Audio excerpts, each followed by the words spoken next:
Yun na ba yun o may karugtong pa yun?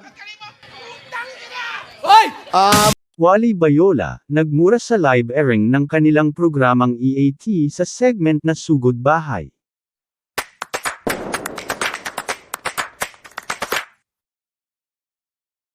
Nagulantang ang mga viewers ng EAT sa segment na Sugod Bahay kahapon August 10, 2023 sa noontime show ng TVJ sa TV5.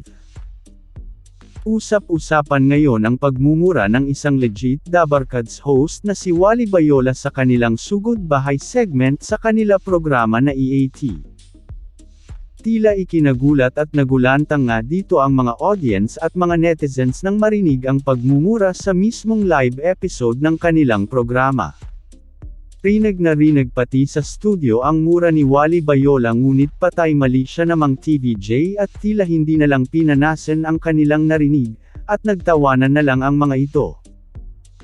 Samantala, dahil nga sa pangyayaring ito, ay tinatawag ng mga netizens ang MTRCB para gumawa ng aksyon kaugnay sa nangyaring pagmumura sa live television ni EAT host na si Wally Bayola.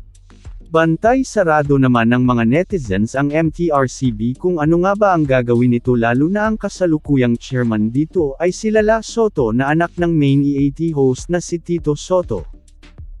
Matatandaan na mainit pa sa mga solid showtimers ang MTRCB lalong-lalo na si Lala Soto kaugnay pa rin ng pagpapatawag nito sa kanilang opisina sa producers ng It's Showtime matapos ang nangyaring pagkainin ng icing cake ni Vice at ayon na itinuturing nilang indecent act.